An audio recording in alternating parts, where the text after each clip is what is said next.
اصول و تحقیق و تدوین اور اس کا یونٹ 5 ہے۔ اس سے پہلے ہم نے پڑھا تھا کمپوزنگ کے بارے میں، اور آج اس کا ہم یونٹ 2 شروع کرنے لگے ہیں، جس میں ہم پڑھیں گے اس کے معنی و مفہوم، مسائل، ضرورت و اہمیت اور طریقہ کار۔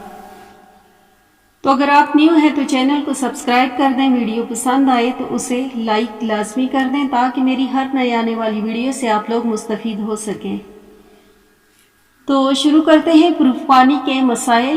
کسی بھی تحریر کی کمپوزنگ کے بعد اس کی پروف خوانی کا مرحلہ آتا ہے۔ پروف خوانی کے بغیر عمدہ سے عمدہ تحقیق بھی علمی و تحقیقی حلقوں میں قبولیت حاصل نہیں کر سکتی، اس لیے پروف خوانی نہایت اہمیت کی حامل ہے۔ پروف خواں کے دوران ایک محقق، مصنف اور پروف خواں کو متعدد مسائل کا سامنا کرنا پڑتا ہے۔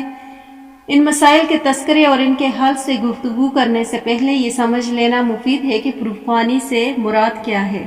تو سب سے پہلے ہم بات کرتے ہیں پروف خوانی کے معنی و مفہوم کی۔ تو اردو لغت میں پروف خوانی کا معنی ہے ایسا آزمائشی پرنٹ یا چھپا ہوا کاغذ جس میں تصحیح کی جاتی ہے۔ یہ لفظ انگریزی سے اردو میں داخل ہو اور اپنے اصل معنی میں عربی رسم الخط میں بطور اسم اور گاہے بطور صفت مستعمل ہے۔ سب سے پہلے تو 1870 میں خطوط سرسید میں مستعمل ملتا ہے۔ اس کا ایک معنی ثبوت بھی ہے، تاہم طباعت کے شعبے میں پروف سے مراد وہ کاغذ ہی لیا جاتا ہے جس پر اغلاط کی نشاندہی کی جاتی ہے۔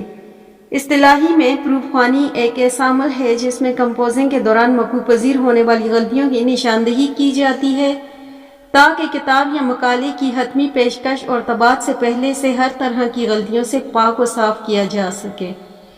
تو یہ تو تھا اس کا معنی مفہوم۔ اب ہم بات کرتے ہیں پروف خوانی کے مسائل، ضرورت و اہمیت اور طریقہ کار کے بارے میں۔ کمپوزنگ کی تکمیل کے بعد پروف خواں کمپوز شدہ مواد میں غلطیوں کی نشاندہی کرتا ہے۔ نشاندہی کے بعد کمپوزر ان غلطیوں کی تصحیح کا فریضہ سر انجام دیتا ہے۔ پروف خوانی میں بعض غلطیاں تو عمومی نوعیت کی ہوتی ہیں جنہیں املاء کی غلطی کہا جاتا ہے۔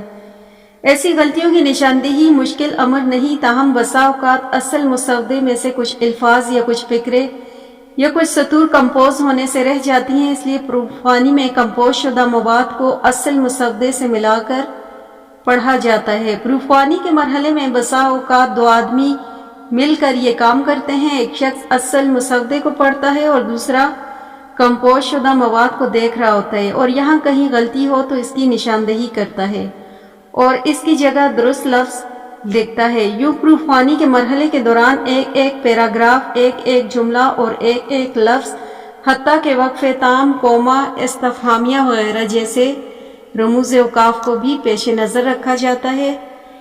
اور پروف خوانی میں سب سے اہم بات تو یہ ہے کہ لیپ ٹاپ یا کمپیوٹر پروف خوانی پڑھنے سے تمام غلطیاں دور نہیں ہوتی بلکہ طباعت کے بعد معلوم ہو پاتی ہیں۔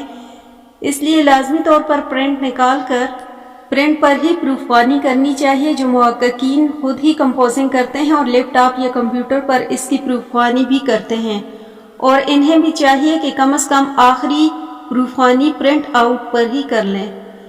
پھر پروف خوانی پر بہت توجہ دی جاتی ہے کیونکہ مقالہ یا کتاب کی طباعت کے بعد پروف خوانی کو غلطیوں کی کمپوزنگ کی اغلاط قرار دے کر بری ضمع نہیں ہو سکتا، بلکہ یہ محقق ہی کی اغلاط شمار کی جائیں گی۔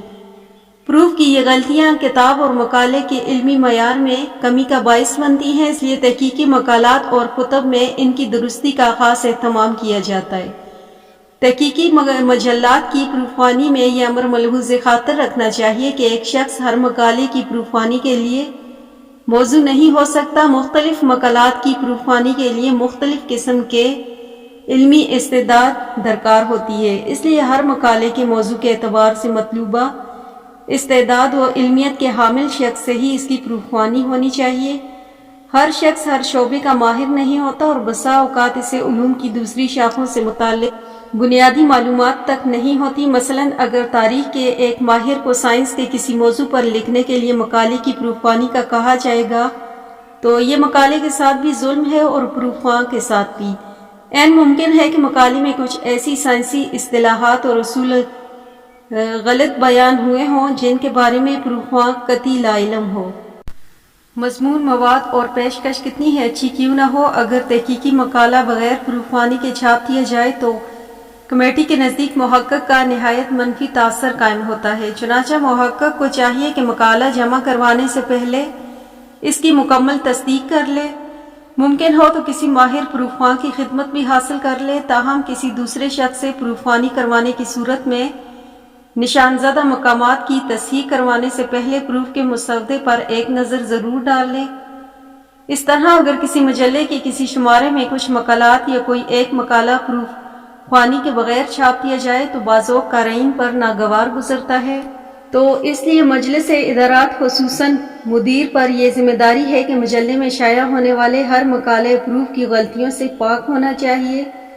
تحقیقی مقالے میں پروف کے مسائل کو کم کرنے کے لیے مقالہ نگار ایک مقالے کی تدوین و تسوید سے پہلے املا کے اصول مطالعہ کر لے اور کمپوزر کو بھی ان اصولوں کا مطالعہ کروایا جائے، تو پروف خوانی کے مسائل میں کمی آ سکتی ہے۔ نیز اگر املا کے اہم اصول بطور رہنمائی مجلات کی ابتدائی صفحات پر شائع کیے جائیں تو اس سے یقیناً مجلات کا معیار بہتر ہوگا۔ پھر تحقیقی مقالات اور کتب کے بہتر معیار کا انحصار پروف خوانی کے ساتھ ساتھ علمی دیانتداری پر بھی ہے۔ دور حاضر میں تحقیقی مجلات میں جو مقالات شائع ہو رہے ہوتے ہیں، ان میں یہ رجحان بھی فروغ پذیر ہوتا ہے کہ ممتاز محققین اپنے شاگرد کے مقالے پر شریک مصنف کے طور پر اپنا نام بھی چھپواتے ہیں۔ یہی صورتحال کتابوں کی بھی ہے، لیکن وہ اتنا وقت بھی نہیں نکال پاتے کہ مسودہ پڑھ سکیں۔ یہی وجہ ہے کہ انہیں معلوم ہی نہیں ہو پاتا کہ شاگرد نے اس مقالے میں یا تصنیف میں سرقے کا ارتکاب کیا۔ جب یہ مقالہ یا تصنیف قارئین تک پہنچتی ہے تو اس ممتاز علمی شخصیت کی بدنامی ہو جاتی ہے۔ بسا اوقات مصنفین پروف خوانی کے دوران تدوین کا عمل بھی شروع کر دیتے ہیں۔ اصولی طور پر تو تدوین کا کام کمپوزنگ سے پہلے کیا جانا چاہیے، بالخصوص یا کمپوزنگ کا کام کسی دوسرے شخص سے انجام دینا ہو، کیونکہ جب وہ ایک بار مسودے کے مطابق درست جملہ لکھ لیتا ہے تو اس جملے کو بار بار تبدیل کر کے لکھنے سے اسے بڑی کوفت ہونے لگتی ہے اور طے شدہ معاوضے کی نسبت کام کا بوجھ بہت زیادہ اس کا بڑھ جاتا ہے، اور یوں یہ عمل فریقین کے درمیان منافرت اور شکر رنجی کا باعث بنتا ہے۔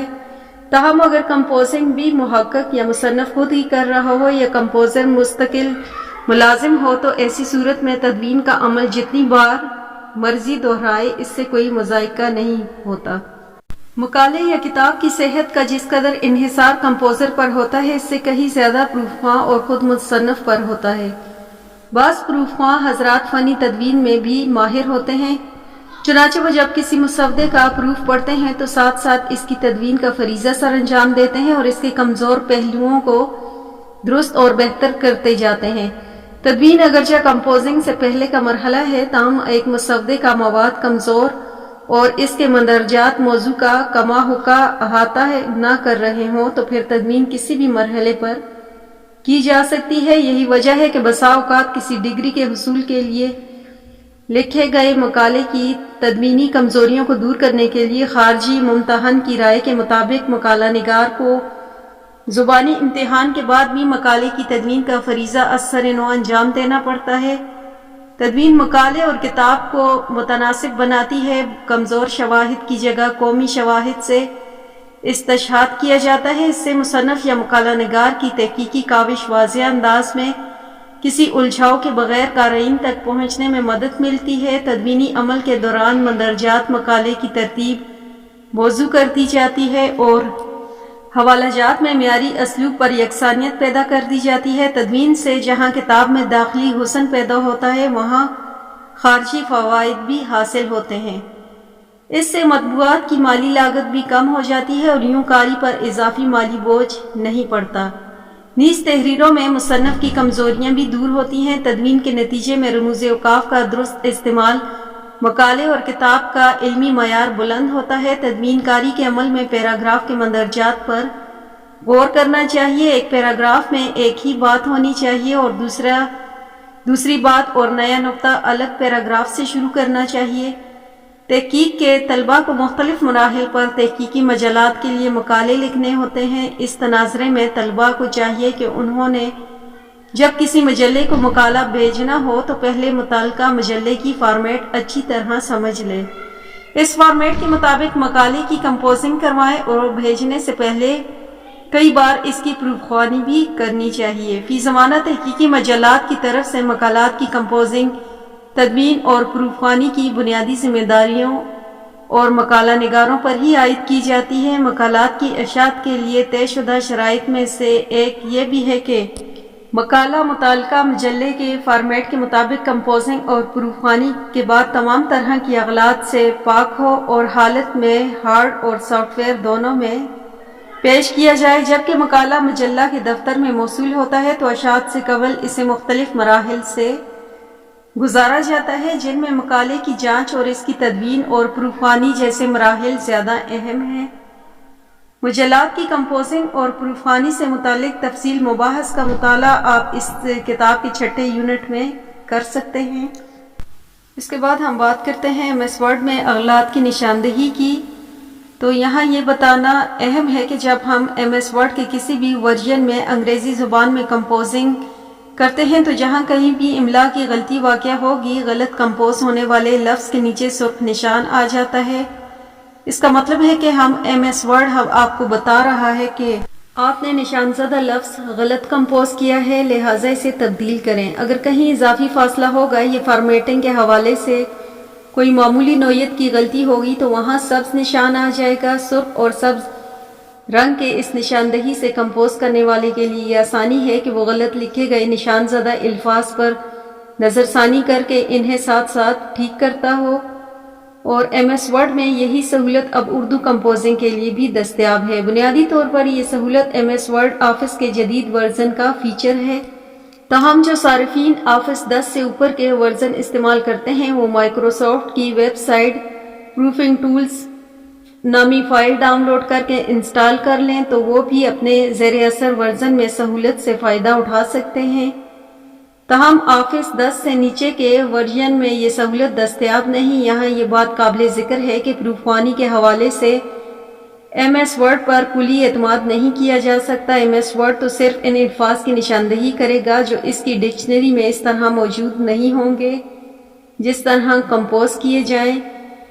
اتنی نشاندہی سے پروف خوانی کا مدعا پورا نہیں ہوتا، پروف خوانی تو اس سے بہت بڑھ کر ہے۔ این ممکن ہے کہ ایک لفظ فی نفسہ تو درست کمپوز ہوا ہو لیکن وہاں اس کے بجائے کوئی دوسرا لفظ کمپوز ہونا چاہیے تھا۔